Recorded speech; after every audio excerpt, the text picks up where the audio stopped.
보이시나요? 예. 네. 네. 어, 제가 오늘 준비한 내용은 분수의 나눗셈 5가지 개념 또는 5가지 모델에 관한 내용이에요. 제가 이거 괄호하고 모델이라고 써놓은 이유는 좀 이따 말씀을 드리겠습니다. 일단 오늘 제가 참고한 문헌은 이 2가지를 중심으로 했는데 일단 설명이 가장 쉬운 거를 2가지를 골랐어요. 그래서 이제 최대한 기본 개념 위주로 오늘 최대한 간단하게 설명하는 게 목표인데 얼마나 잘 될지는 잘 모르겠습니다. 그리고 여기다가 이걸 바탕으로 해서 또 이제 제가 생각한 내용이나 이런 걸 조금씩 덧붙여 보았습니다. 네, 2015 개정 수학 교과서를 먼저 보여드리면 이제 이 5가지 개념이 상당히 이제 골고루 넣으려고 노력한 흔적들이 좀 보였어요. 근데 일단 곱하기 역수에 관한 부분은 이제 5차시와 6차시 2학기에 5차시와 6차시 단위비율 결정에서 이제 주로 곱하기 역수로 변하는 그 과정을 설명하고 있기 때문에 저번 시간에 이 부분에 대해서 주로 말씀드리려고 했고, 오늘은 다른 개념들이 어떤 식으로 다루어지고 있는지 말씀드리겠습니다. 이게 전에 보여드렸던 내용인데, 이 분수의 나눗셈의 지도에 관해서는 리핑마의 논문 1999년 이제 논문에서부터 시작이 됩니다. 그 당시 리핑마가 초등학교 교사를 인터뷰하고 교사들에게 과제를 제시할 때 학생들에게 어떻게 분수의 나눗셈 상황을 제시할 수 있는지 이제 인터뷰를 했었어요. 근데 이제 교사들이 제시한 내용을 포함제, 등분제, 그리고 인수와 곱셈 이 3가지 개념으로 3가지 모델로 나누었었는데요. 그 뒤로 연구가 되면서 등분제는 등분제와 단위 비율 결정으로 좀 더 세부화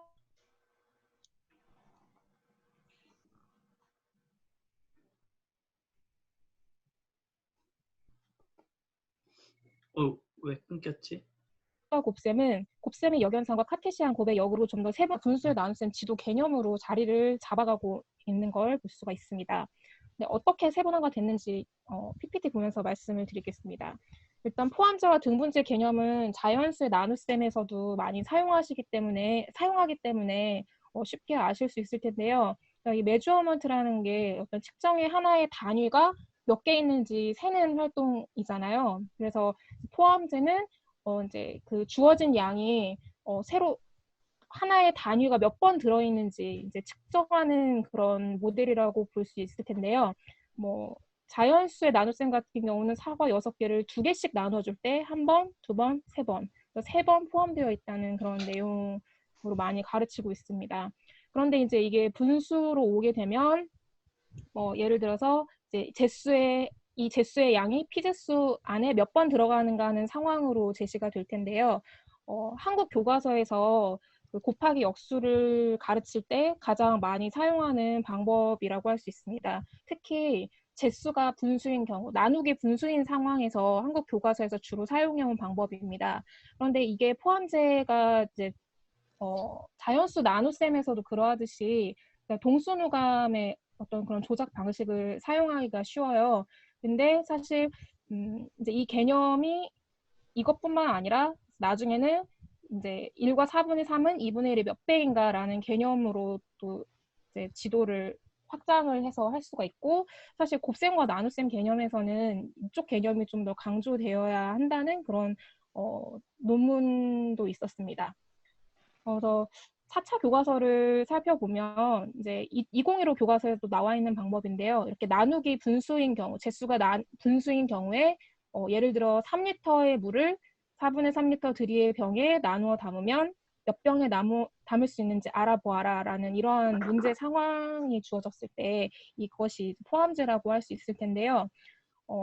여기 색깔로 나누어진 부분을 보면 아실 수 있듯이 이 4분의 3이 1번, 2번, 3번, 4번. 그래서 답은 4라고 학생들이 이제 쓰게 될 것이고, 이것을 수직선에서 지금 일단 펼쳐서 보여주고 있는데, 이 수직선을 사용하는 이유는 이제 3 나누기 4분의 3이 4분의 12 나누기 4분의 3으로 바뀌는 과정을 좀 더, 사실 이 그림보다는 이 그림이 조금 더 직관적이지 않을까라는 생각을 저는 하는데, 그래서 몇 번을 덜어내는지 알기 위해서는 제수의 분모와 피제수의 분모가 이제 통분되는 과정이 필수일 수밖에 없는 그런 상황입니다. 그래서 여기 보시면 얘를 통분을 4로 해준 다음에 3 곱하기 4 나누기 3. 그리고 이제 한국 교과서에 나타나는 특징이기도 한데 분수의 나눗셈을 할 때 분모가 같은 경우에는 분자끼리 나누어도 된다라는 그런 규칙을 제가 여기다 적용을 해서 네, 3 곱하기 4 나누기 3이 되고 이게 3 곱하기 4 나누기 3은 3분의 4이기 때문에 3 곱하기 3분의 4로 된다라는 식으로 4차 교과서에서 보여지고 있는 걸 알 수 있습니다. 그래서 이 포함제의 경우는 이제 통분 알고리즘으로 제시를 할 때 통분되는 과정이 이제 들어가게 된다라는 것이 저의 연구 결과입니다. 다음 두 번째는 등분제인데요. 예를 들어서 이제 사과 6개를 2명에게 똑같이 나누어주는 그런 문제 상황이 될 텐데요. 분수의 나눗셈에서는 이제 문제가 재수가 자연수인 상황에서는 이게 자연스러운데 이제 만약에 재수가 분수인 경우는 굉장히 문제 상황이 부자연스러워집니다. 뭐 6개를 2분의 1명에게 나눠줄 수는 없기 때문에 그래서 보통은 나누기 자연수인 이제 그런 지도 방식에서 많이 사용이 되는데 예를 들어서 자연수 나누기 자연수인 경우 사과 3개를 4사람이 똑같이 나누어 먹는 이런 경우 그러면 3을 4로 나누면 4분의 3이 되고 3 나누기 4는 4분의 3이다. 그런데 4분의 3은 3이 4분의 1이다. 뭐 이제 이런 식으로 쭉 하게 됩니다. 그래서 이거는 좀 약간 다른 이야기이긴 한데 3 나누기 4를 할 때 학생들이 조금 혼란을 겪는 부분이 이거를 3을 4사람이 각각 한 조각씩 먹기 때문에 4분의 1, 4분의 1, 4분의 1을 합쳐서 한 사람이 먹는 건 이제 4분의 3이라는 개념을 좀 확실하게 잡아주는 게 필요한 것 같더라고요. 아니면 그냥 3 나누기 4는 그냥 4분의 1, 뭐 이제 이렇게 통째로 받아들이는 경우가 있기 때문에 이런 조작 과정이 여기선 좀 같이 동반이 돼야 됩니다. 또 1차 교과서에서 조금 특이했던 거는 한 개를 4개로 나눴을 때 1 나누기 4, 그리고 이 4분의 1 조각이 3개가 있기 때문에 곱하기 3, 그래서 4분의 3이다라고 표현한 이 부분이 좀 특색이 있었어요. 그리고 이거는 이제 지금 2009 교과서에서 많이 사용됐던 이런 모형인데 분수 나누기 자연수, 역시 재수가 자연수인 경우고요. 이거는 약간 분수의 정의에서 이제 등분할 개념과 좀 연관을 짓는 것이 좋을 것 같다는 생각이 들었어요.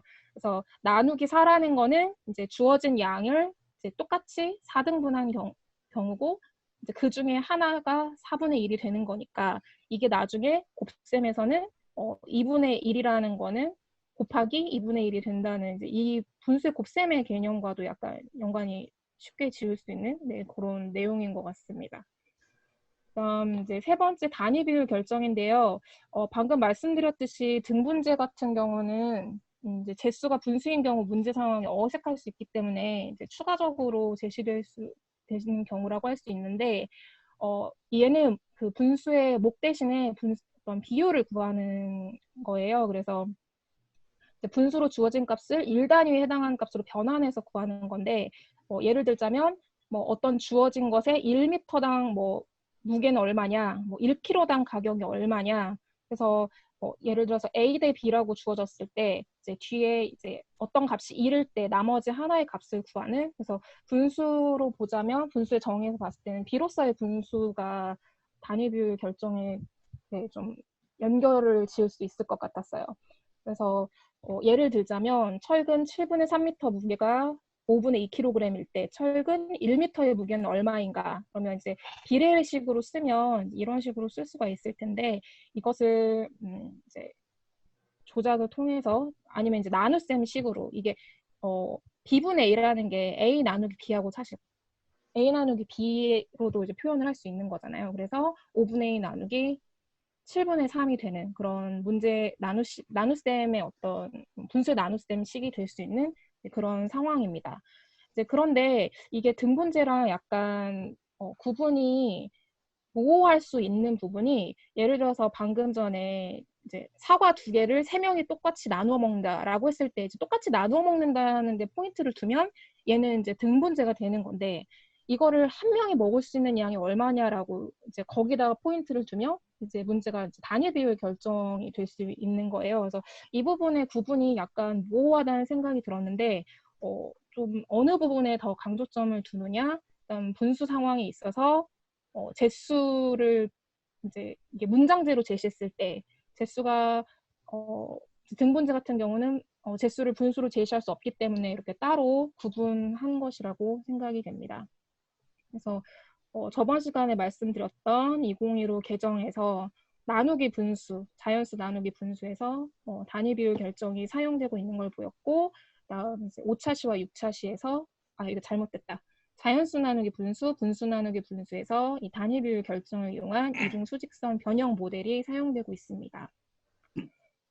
그리고 곱셈의 역 같은 경우는 이제 곱셈의 역연산으로 나눗셈 하기인데, 뭐 이제 어떤 모르는 그런 그러니까 수박 주스를 좋아하는 학생 수는 모르는 상황에서 이 모르는 양의 분수만큼이 이제 딸기 주스를 좋아하는 학생 수 48명이 되는 거예요. 그래서 약간 미지수 x를 구하는 약간 그런 느낌인데 이제 몇 배이다라는 이제 그 개념을 배 개념을 굉장히 강하게 강조하고 있고 3차 교과서에서도 이제 이런 문제가 나왔어요. 그래서 이제 리본의 가진 리본 길이가 얼마인지 모르겠는데 이거의 3분의 2가 4m다. 그럼 리본의 길이는 얼마이냐? 그래서 이런 문제 상황은 주어졌지만 어떤 조작은 따로 없고 그냥 바로 곱하기 역수를 제시를 했기 때문에 좀 바로 적용하기에는 무리가 아니면 그 곱하기 역수 알고리즘에서는 적용하기가 조금 애매한 부분이 있습니다. 그다음 마지막 카테시안 곱의 역은 일단 이게 그 카테시안이라는 말이 죄송해요. 제가 잠깐 다른 걸 열겠습니다. 잘못 열었다. 죄송해요. 공유를 잠깐 끌게요. 제가 이걸 잘못 열어가지고 어디 있지? 여기 있다. 다시 열겠습니다.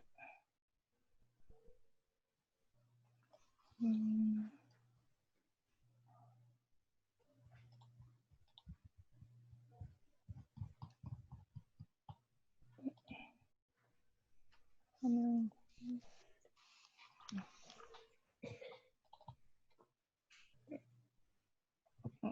이거는 다 보여드린 거고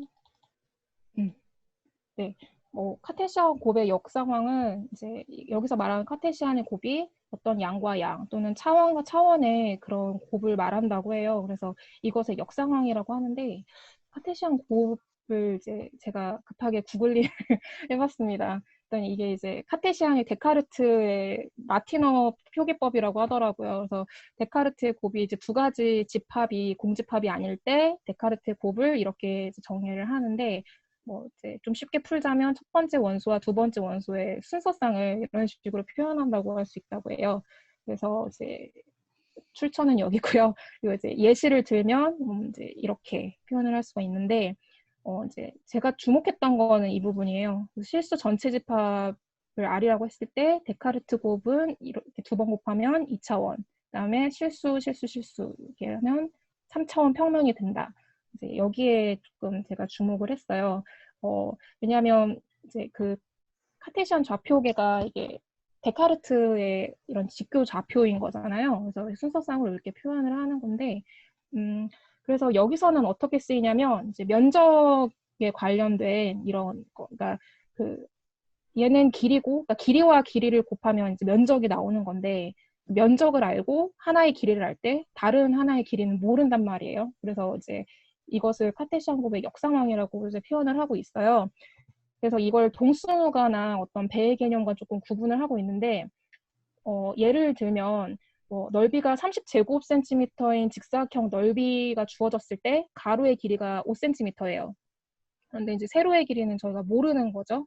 이런 간단한 이제 경우는 그러니까 자연수 곱하기 자연수를 하는 경우는 이제 이런 넓이에서는 저희가 단위 넓이를 사용하잖아요. 그래서 쉽게 할 수가 있는데 이게 분수로 이렇게 주어진 경우는 이런 단위 넓이의 개수 조작이 불가능해요. 그래서 이런 사고 과정이 좀 다르거든요. 그래서 이 부분만 이제 그 학술 논문이 이제 따로 나와 있어요. 카테시안 곱의 역을 이용한 분수의 나눗셈을 어떻게 지도할 것인가. 근데 굉장히 조작 과정이 복잡하더라고요. 그래서 교과서에서는 그냥 이렇게 바로 모든 수업을 다 이제 그 뭐라고 해야 되지? 분수의 나눗셈이 곱하기 역수다라는 걸 학습한 다음에 약간 응용 문제처럼 그냥 이렇게 제시를 했더라고요. 근데 사실 카테시안 곱의 역을 뭔가 적용을 하려면 단순히 이렇게 주어지는 것보단 다른 조작 과정이 좀 더 들어가는 게 맞는 것 같고, 여기서는 오히려 곱셈의 역연상에 가까운 그런 문제처럼 주어진 것 같습니다. 그래서 카테시안 곱의 역에 관련된 문제 상황은 이렇게 부피와 밑넓이를 알 때 높이가 얼마냐 이런 게 구한다든지, 아니면 시간, 거리, 속력, 농도 이런 문제 상황들이 카테시안 곱의 역에 해당한다고 합니다. 그래서 이제 마지막으로 정리를 하자면 이제 분수의 나눗셈이 처음에는 포함질, 등분제, 인수와 곱셈 이렇게 세 가지 모델로 제시가 되었었는데, 이 등분제 같은 경우는 이제 간단하게 말하자면 제수가 1일 때 피제수 값이 얼마인지 구하는 거라고 생각을 하면 될 것 같아요. 그런데 다만 등분제 같은 경우는 등분할 개념이 좀 강하다고 생각이 들었고, 그다음 이제 단위 비율 결정 같은 경우는 비로서의 분수로 좀 접근했다는 느낌이 들었습니다. 그리고 인수와 곱셈 같은 경우는 곱셈의 역연상과 카테시안 곱의 역으로 이렇게 나누어지는데, 곱셈의 역연상은 사실 한국 교과서에서는 그렇게 강조되고 있지 않아요. 그래서 중국 교과서에서는 이제 얘를 핵심 주 개념으로 사용을 하고 있기 때문에 어떤 식으로 전개가 되고 있는지는 다음번에 혹시 기회가 주어지면 발표를 제가 하도록 하겠습니다. 카테시안 곱의 역 같은 경우는 원래 예를 들어서 넓이를 이용해서 이렇게 조작을 한다면 이제 그런 조작 과정이 굉장히 복잡하고, 이것으로 곱하기 역수를 지도하기에는 좀 무리가 있다. 그래서 한국 교과서에서는 카테시안 곱의 역의 개념을 이용한 문제를 제시하긴 했지만 곱셈의 역연산에 가까운 그런 풀이 방식을 보여주고 있는 것 같다는 생각이 들었습니다. 네. 그래서 5가지 개념은 여기서 마치겠습니다. 감사합니다. 네, S였습니다.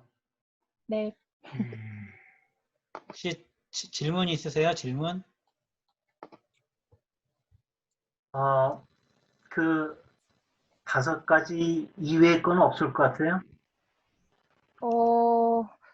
이게 학자마다 분류하는 게 좀 다르기는 한데, 보통 분류를 하면은 더 있을 것 같기도 해요. 왜냐하면 이렇게 얘는 좀 문장제 상황을 이렇게 5가지로 분류한 거에 가깝고, 또 각각 상황에 문장들을. 따라서 일반적으로 문장제 분류할 때 이 분류법을 많이 사용을 하더라고요. 그리고 각각 어떤 좀, 상황에 따라서 좀 더 모델 특수한 어떤 문장제가 나오면 또 다른 얘기가 나올 수는 있겠죠. 이렇게 모델 사용하는 거에 따라서 알고리즘도 달라지고 좀 그렇기 때문에 연구하면 더 나올 수도 있을 것 같아요. 근데 이게 네. 그 나눗셈을 도입할 때 사용되는 개념은 아니잖아. 그러니까 네. 처음부터 카테시안 곱의 역으로 나눗셈을 도입한다든가 이러지는 않을 거 아니야. 네네네. 지금 이 분수의 나눗셈을 좀 5가지 형태로 구분한 거는 문장제로 나타나는 경우, 문장제에 들어있는 나눗셈의 의미를 구조적으로 보면 이렇게 5가지 정도로 나눌 수 있다 이런 얘기네. 네. 그렇게 보는 게 가장 좋을 것 같습니다. 아니, 왜냐하면 나눗셈이라는 개념을 도입할 적에 네. 이 포함제가 제일 그럴듯해 보이고, 등분제는 제수가 자연수일 때는 자연스러워. 네. 아까 빵 3개를 4명이 나눠 먹는다. 그러니까 답이 분수인데 앞에 답이 나오기 전까지의 피제수와 제수는 이게 자연수란 말이에요. 네. 그러니까 그런 데까지는 등분제가 맥히지만 빵 3개를 3분의 2명이 나눠 먹는다. 이 상황 자체가 말이 안 되죠. 너무 추상적이죠. 사람이 네, 어떻게 3분의 2명이 있을 수 있어. 그 재수가 분수인 경우에는 그 등분제가 전혀 안 어울려. 그러니까 이 분수의 나눗셈에서 등분제를 얘기하는 거는 초기에 잠깐 아주 부분적으로 잠깐 얘기할 수 있고 네, 포함제는 뭐 그럭저럭 이해가 될 것 같아요. 뭐 7분의 5m를 3분의 2m짜리가 몇 개 들어가느냐? 뭐 철사줄 가지고 저게 네, 그럼 정수를 안 떨어지더라도 그런 상황은 이해는 되는데 등분제는 나는 저기 분수로 나누는 등분제는 전혀 자연스럽지가 않은데. 네. 그래서 등분제 같은 경우에 나누기 자연수, 그러니까 재수가 자연수인 경우에 이제 주로 사용이 되고 있고, 그때만. 네. 근데 이제 얘가 보면 이제 사과 6개를 2명에게 나누어 줬을 때 몇 개씩 나누어 줄 수 있는가라는 상황은 사실 한 명이 사과 몇 개를 먹을 수 있냐는 상황인 거잖아요. 바꿔서 이야기를 하면. 그래서 이제 이런 맥락에서 봤을 때, 분수에서는 이제 나누기 분수를, 그러니까 재수가 분수인 경우에는 그게 안 되니까 이제 단위 비율 결정이라는 새로운 상황을 도입한 것 같습니다. 네.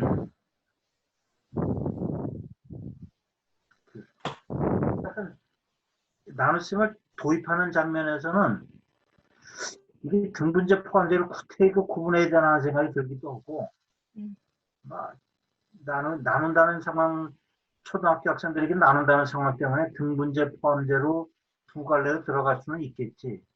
몇 번 들어가니 하고 이렇게 똑같이 몇 개 쪼개면 얼마씩 될까 하는 거고 상황이 두 가지로 들어가긴 들어가야 되는데 등분제 경우는 나누기 자연수는 가능해도 나누기 분수는 그거는 너무 음, 억지야. 네. 그래서 리핑마 논문을 보면 이제 이렇게 대답한 교사들이 실제로 있어요. 그러니까 철근 7분의 3m 무게가 5분의 2kg일 때 철근 1m의 무게를 구하는 이 상황을 통해서 5분의 2 나누기 7분의 3을 유도하게 만드는 그런 교사들이 있었거든요. 그런데 리핑마는 그거를 어, 이제 여기다가 그때 집어넣었었죠. 등분제에다가. 네. 근데 이제 다른 분들이 좀 더 심화 연구를 하시면서 이제 두 가지 상황을 구분을 하신 것 같아요. 여기서 좀 질문을 한번 해볼 것 같으면 여기 네, 똑같이 나누어 먹을 때 그리고 한 명이 먹을 수 있는 양, 뭐 한 명이 나눠 먹는 셋이 나눠서 한 명이 먹는 거. 그래서 네, 이게 지금 그 분수의 나눗셈의 개념으로는 등분제와 단위 비율 결정을 구분짓는 어떤 핵심적인 컨텍스트라고 지금 얘기를 하고 있는데 우리가 네, 분수의 나눗셈 관점으로 보면은 이게 구분이 될 수 있다고 하겠지만 네, 사실 그 맨 처음에 나눗셈을 배울 때 똑같이 나눠 먹는다 하면은 결국에는 한 명당 갖는 개수가 똑같게 된다 라는 그런 개념을 전제하고 있지 않나요? 결국에는 이게 그냥 문제 상황도 아니에요. 문제 상황을 표현한 언어적 방식에 따라서 구분이 됐을 뿐이지 이게 뭐 개념적으로 다르다 그렇게 볼 수는 없는 문제가 아닐까 그런 음, 생각을 한번 해보게 되거든요. 그러니까 이제 똑같이 나눠 먹는다라는 네, 얘기는 우리 그 나눗셈 도입할 때 많이 쓰는 용어지만 그 안에 어차피 다 똑같이 나눴을 때 한 명이 먹는 양이기 때문에 음, 나눗셈 할 때도 결국에는 한 명당 먹는 양을 구해야 되는 거 아닌가요? 네. 그래서 그게 이제 등분제 상황인 거고, 근데 이제 이게 분수로 제시가 됐을 때는 이제 그걸 문제를 제시하기도 어렵고 학생들이 그 상황을 생각하기도 어렵고 약간 그런 문제점들이 생기잖아요. 그래서 이런 좀 특수한 개념들이 생겨난 게 아닌가. 그래서 이제 등분제랑 단위 비율 결정이 큰 배경에서 봤을 때는 일에 해당하는 양을 구하는 공통점은 있다고 생각을 해요. 그러니까 그 연구 내용을 보면서 이제 그건 이제 제가 생각한 건데 그런데 이제 네, 어떻게 이걸 제시하느냐가 좀 다르고 그 다음에 재수가 자연수인가 분수인가라는 것도 갈리는 것 같아요. 무슨 말을 하고 있는 거죠, 제가? 제가 지금 무슨 말을 하고 제가 있는 거죠? 네. 제가 오늘 준비해온 논문도 뭔가 나눗셈 지도를 몇 가지 방법으로 분류하고 그것에 대한 논문이었거든요.